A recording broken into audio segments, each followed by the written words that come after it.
Welcome to the Didi Lital Show. Advice, thoughts, and stories from a married couple on cybersecurity, technology, and life in general. Now here are your hosts, Didi and Lital. Hello and welcome to the Didi and Lital Show. I'm still with my parka because I'm cold. Yes. What's up? I think the sign of the day is this. Who choked? Who choked? So let's start with the usual suspects. Producer Dave is because I need a partner here, buddy.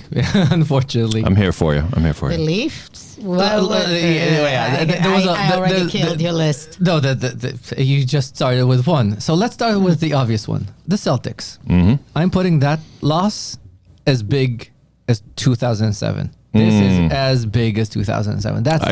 Lamentably, I don't remember what happened in 07. Oh, is that when the 18-1 team? Oh yeah. Oh, the Patriots you're talking about? Yes. Okay. Not quite that big because It's big. Although on paper we looked like a better team than we were last year when we absolutely slaughtered everyone in the playoffs. So we slaughtered a bunch of injured, limping teams. True. But a win's a win. But yeah, a win's a win. Yep. But right now they're making excuses. Oh, we're injured. Blah blah. No, the team's supposed to. They blew it. And you saw how the Pacers beat the Knicks. A nobody Pacers team beat the Knicks. Yeah. And isn't that a case of karma coming around? No, it's not. No, because they were leading in game 1, game 2. They had a 20-point lead. In both of those games. Yes. Right? Yeah. Mm-hmm. That is what I like to call leafing it, which is a nice segue to my favorite chokers. The Maple Leafs. The Maple Leafs. Exactly. Yeah. That, and of course, Brad Marchand. The fact that Brad Marchand started their collapse with the overtime winner and then sealed it with an empty net goal. Yes. Fitting. Very, very fitting. And they ask him, are you the Leaf assassin? And he says, no, I was very fortunate to be part of big teams. Pasta scored the game winner last time. It's the media pressuring the Leafs. It's not their fault. They're a very talented group, blah, blah, blah. But the fact is they are chokers. So when do we buy our tickets for the Brad Marchand parade in Boston? Right? We got. Oh, if he wins the cup, I think he deserves. Basically, I think it ends is Brad Marchand a Hall of Famer or not? So, yeah, I think he is. But I place a lot of value on intangibles, and he's the ultimate pest, right? Yes. Yeah. Yes. So Leafs choking it. Now also Carolina. So before the puck even dropped, I tell Omri, it's going to be a hard season. He says, no, Carolina's a roadkill. And I said, what? He said, yeah, the roadkill. And they start off with that 5-2 and then the 5-zip. Mm-hmm. They basically slaughter them. I think it's safe to say that Carolina is roadkill. You know that Carolina has the longest losing streak in conference finals. They haven't won a single conference finals game. Is that right? Yes, since 2006 or something like that. They lost to the Penguins, then to us, then to the Cats. Is it possible that the hockey teams just don't belong in the Carolinas? I was about to say, I don't think those states are, but you have, Florida. Yeah. So Florida has 2 teams. And by the way, Matthew Tkachuk was very honest about this. Mm-hmm. He was very blunt about the Florida teams. He says, taxes. He said, I looked good a reason as any, yeah. He said, I looked at my paycheck in Calgary. Well, that's what they think about such things. Yeah. Let's go to the topics of today. Yes. We're back with AI, security, identity, and all your favorite topics. Yes. Agentic AI today. Agentic AI. And how to think about... Let's first give out a call out. Yes. Nassif, buddy, thanks for listening. And proposing we discuss this topic. Yes. So a listener proposed the topic. He read a LinkedIn post. Maybe describe the post. So the post itself was describing the complexity of the agentic AI infrastructure and the fact that there will be a massive proliferation of agents. It already is. It's amazing. By the way, do people actually know what an agent means? Let's explain, and I can give examples of real life because my team started using those kind of things. Yeah. Why don't you? So basically, one of the smartest things in AI is basically think of this as like the brooms in the Magician's Assistant. Think of Mickey Mouse doing the Fantasia. Exactly, doing his finger waves. And suddenly brooms starts doing stuff. Exactly. Automatically. Carrying the water for him. So basically, the agents can learn business processes, the way you do them. Let's say the way you go and configure reporting in Salesforce, and then go and make decision based on that. You can have a lot of work processes, to simplify, that AI can watch, learn, and then go do it on its own. So you just get the outcome instead of the busy hustling that your employees are doing. So very helpful to any kind of business. Like think about doing people that are in supply chain and do all kinds of data crunching to calculate and then kind of like make orders of ingredients or that a restaurant would need. You can have an agent that will learn what's the process that an employee does to kind of calculate what they have in the stock and what's missing and go order and maybe check prices automatically with a few vendors and compare that and compare everything and tariffs and all this thing and just go freaking do the things that are a complex set of processes that human beings are doing. Did I describe it well? Yes, you did. Now I'll give you a couple of examples that are used continuously. Yeah. So first of all, code agents. Right now there's a lot of coding agents. Yesterday my buddy Dross accidentally, not intentionally, clicked the button of the code review that comes in Copilot. Our legal department said, no! But everybody, if there's a button, a human will press it. I think if there's a button that says, world blows up here, somebody will press it before the paint will dry. From the do not press the button. Yeah. Sure. So people press I mean, when there is this fresh paint, you have to go check if the fresh paint is really fresh. Who's not touching the fresh paint? Everybody presses the button. Yeah. So it's human being. It's human being. Human nature. Right now, curiosity killed the cat. If I build code, a lot of us played around with basically giving the code agents PRDs. And see what comes out of the code on the other side. And it's not bad. And then you can put another agent to test it because there's QE agents from different companies and they'll test them. And they'll improve. And you want code. a different agent from test it that builds and tests the code. Right. And then you need a different agent to do the SRE job of deploying this. Because AWS is really good at SRE agents. They really suck at coding agents. Okay. So you mix, you can use Claude, you can use different models, a bunch of them. So right now, if I'm a traditional developer, if I'm kind of good at my job, I probably have three, 4 agents. One probably doing code reviews, one probably doing... And we talked about it, you should, like, in today's world and a year from now, like, employees that don't know how to create agents, employ those agents, like work with them, find the best models, compare results and stuff, will be jobless. Like this is the new world. So this is something that Brian and I discovered. This is very, very funny. Apparently the models, very much like our developers, don't like the old shit. So when I give it to deal with C, Perl, COBOL code, it starts hanging and not working really well. So it's basically like a human. It hates the old shit. It's really good with the new shit. Well, it's a little bit like we said last time. It's about the amount of codes that they've been trained on. It's a little bit like we talked how you ask ChatGPT about wars in the world, but then the most information you get is about it's a bias to the training data. Brian and I kind of So the more you feed it with COBOL and C, I don't think it has a preference. I think it has a bias to. But it's funnier when I say it has a bias. of course, it has bias and it's racist against COBOL. Exactly. So now that we know, we've established that what agents do, and they do this in code, they do this in sales, they do this in marketing, they do this in everywhere. I mean, very soon we will be employing agents. Like our job will be to supervise not employees, but more agents. That's the reality. It's already happening. So we explained the complexity of the system. And by the way, the explosion of the agents is very, very funny because when I was at the Gartner conference that I really liked 6 months ago.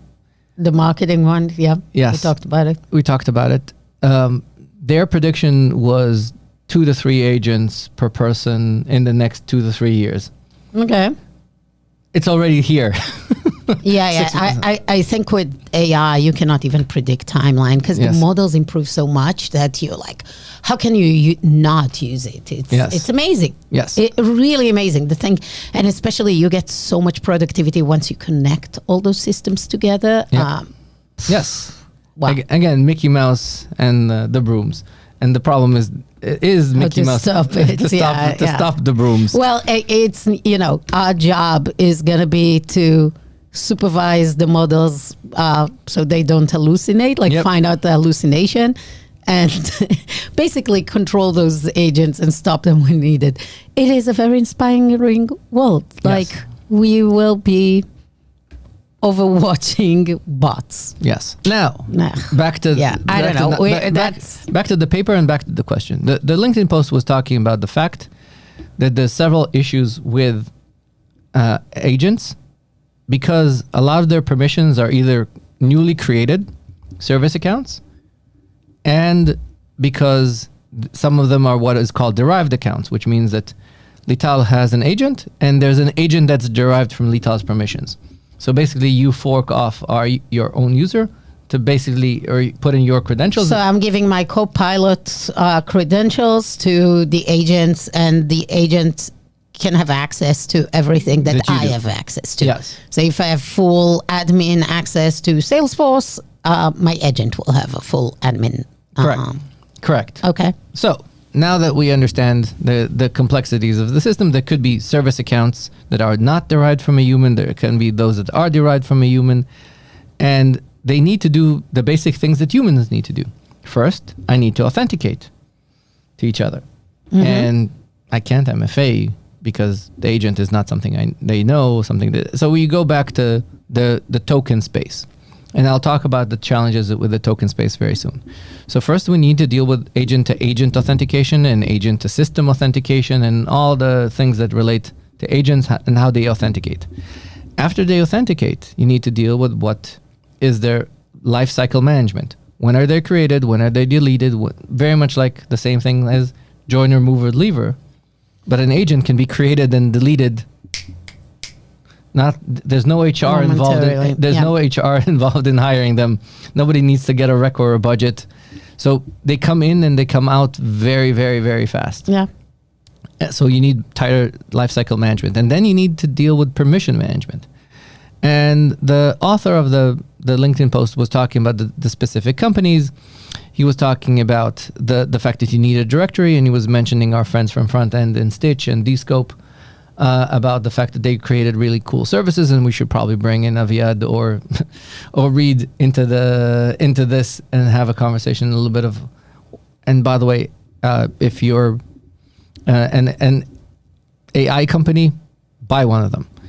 That's what I was about to say. Like, I would expect the AI providers, like the agent companies, to start thinking and providing those capabilities built in, because I mean, that's access management for the agents, and that needs to be built into your product. Yes. So what the author of the product was, or the paper was talking about, he said that, well, security companies are taking the possible things. They're either building a directory, like our friends from the different companies, the identity providers.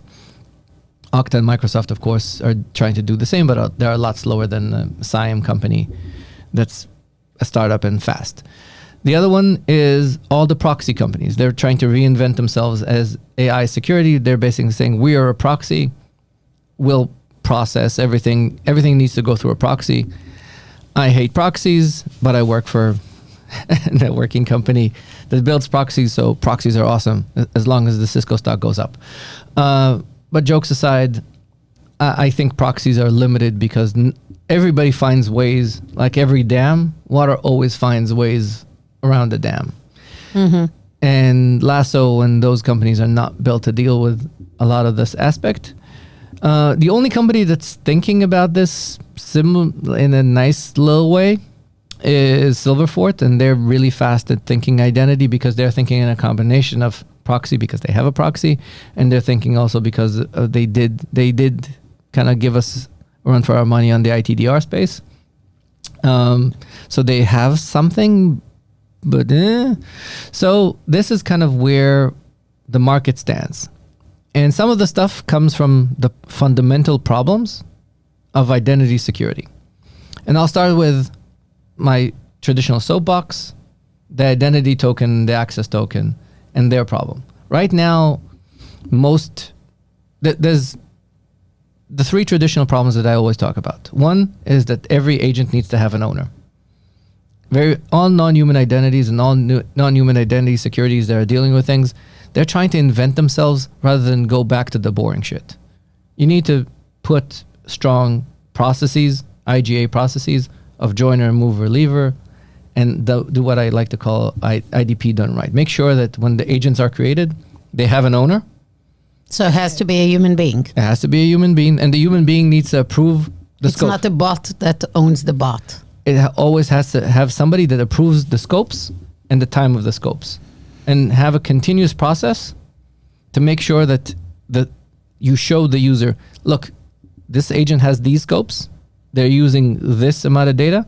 With agents, it's actually easier to narrow down the scopes than humans. Humans argue, but the bot shouldn't argue. You should narrow the scopes. If they don't use it, they should have a pattern. They should be coming from a specific location. There are a lot more like non-human identities, and you can control the scopes much tighter in a much more effective way. And you can have a lot of anomaly detection around when does the agent go out of its scope. So that's kind of the traditional model of every agent has an owner. Think of this as like your boss. Everybody needs to have a boss. And if somebody puts in an agent that allegedly is an SRE agent, a system agent, somebody owns the system. Somebody owns the system. They say the team owns it. No. The team has a boss, right? That's the guy that owns this. I mean, if you think about it from the potential attack landscape, it's crazy right now, right? Because if you're an attacker and you create something that will look like a legit agent that, is an Anthropic agent, that one of your product people, you use the traditional kind of impersonation you're doing to people, but now you are an agent that can actually go and do and access and I mean all the things you could do in that traditional attack landscape, but on steroids. That with the age of LLMs, you can change the code, change stuff, and probably not even be discovered if you don't have this right way of seeing things. Like, it's a brave new world if you think about the attack landscape right now. And the other thing is, and that's why people are so scared. I think whomever kind of realize the scary consequences and how the scale of it. There's a lot. So.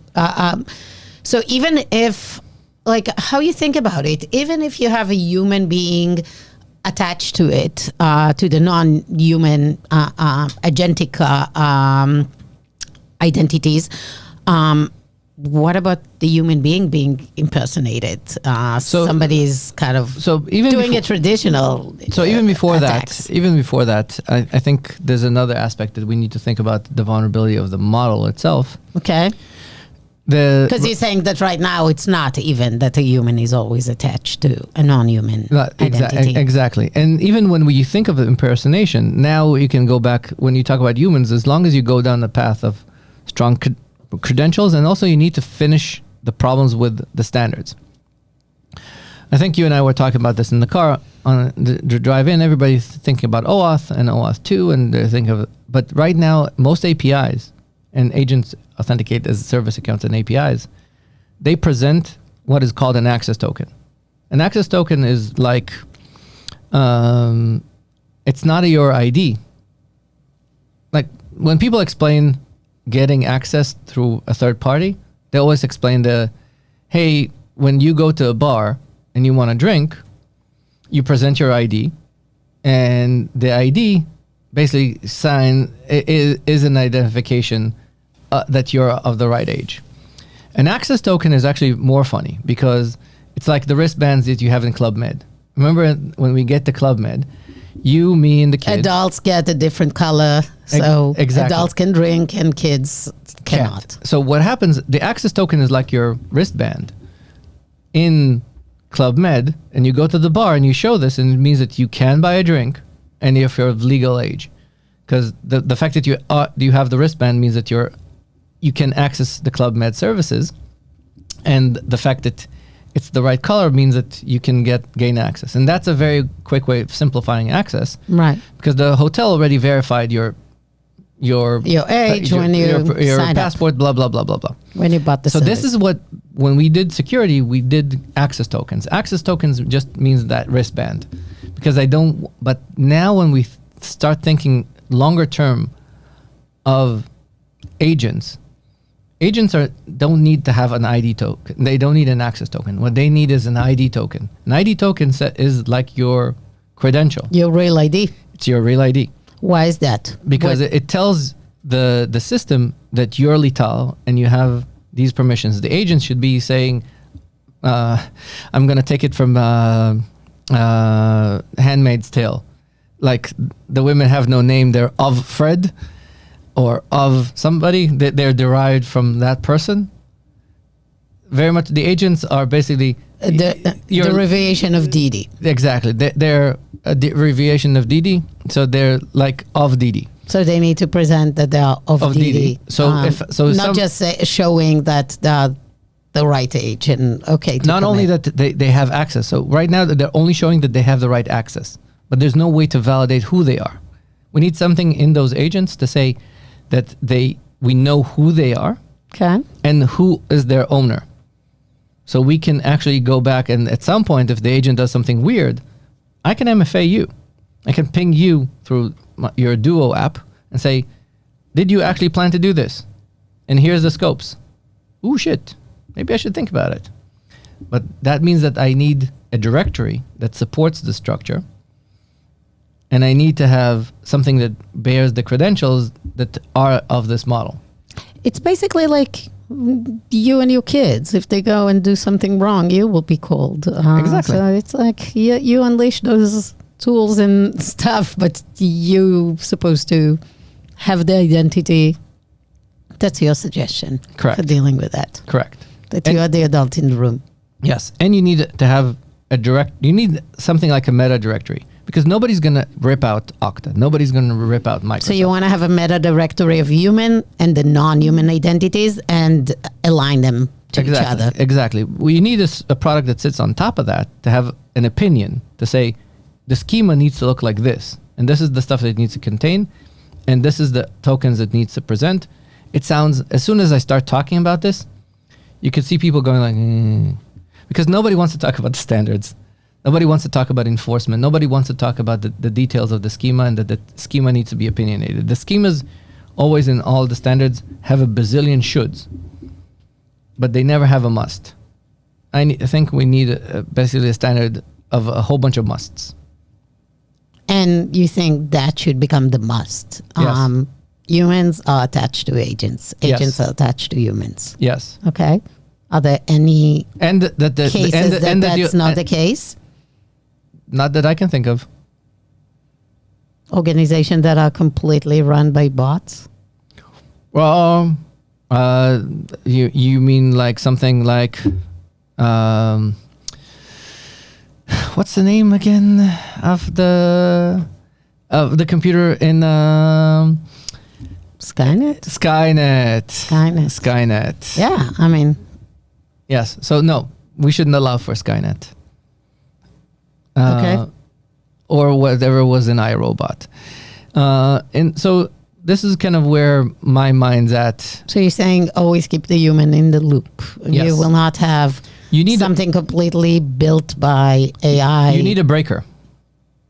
Very much like in electric current, you have a breaker to be able to yank the plug. Because otherwise we'll get to the flooding of brooms that will go uncontrolled. Okay. Exactly. So you need the breaker. And the breaker needs to be a human. And that's a depressing dystopian world, I have to say. That's our role. Control the robots. Life is depressing.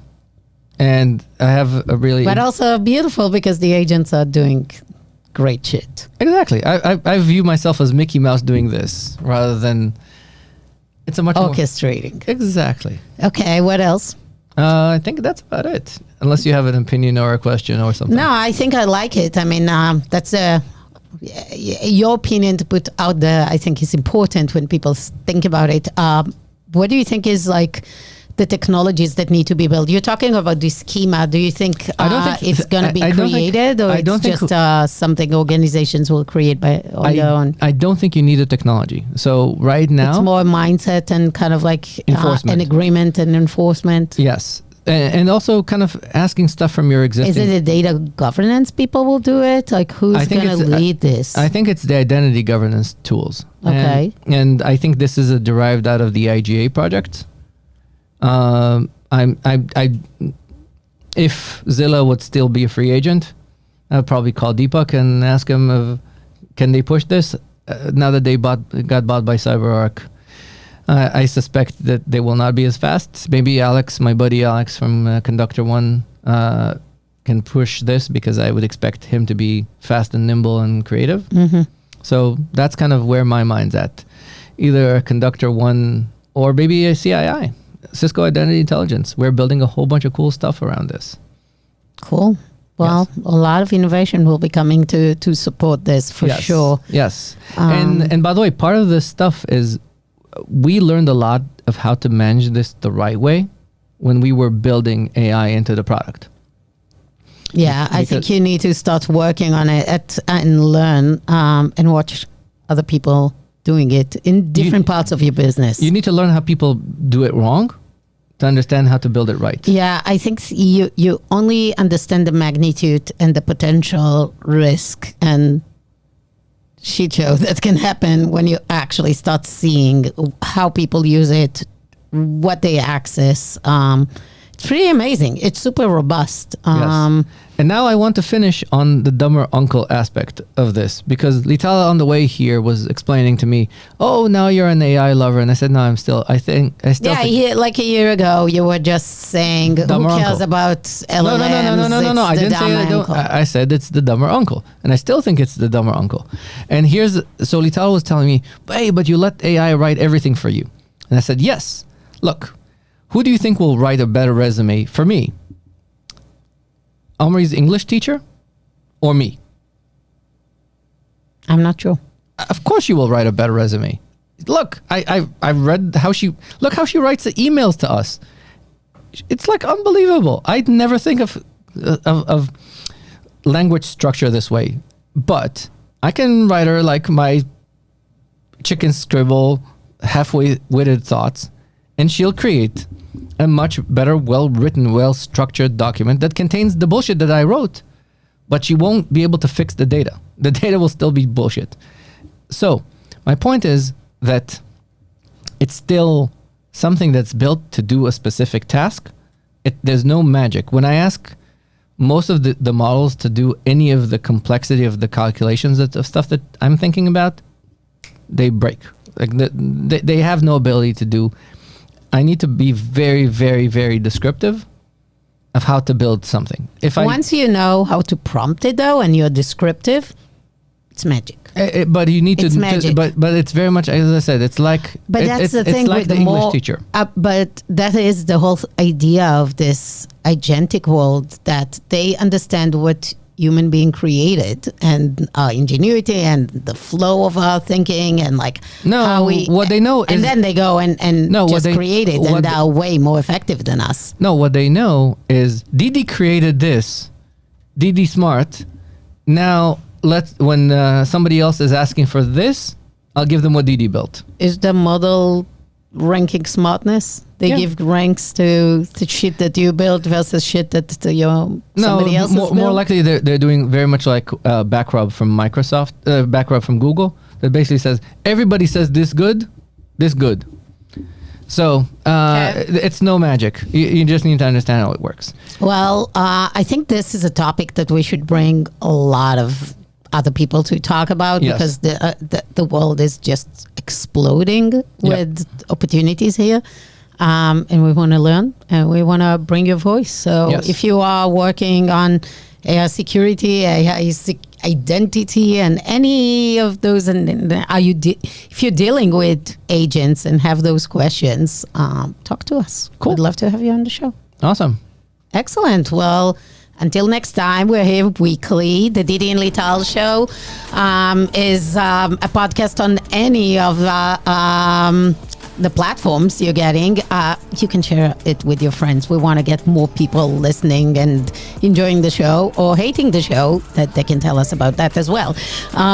Rank and review us, and come back next week. We'll see you here. See you. Bye. Bye.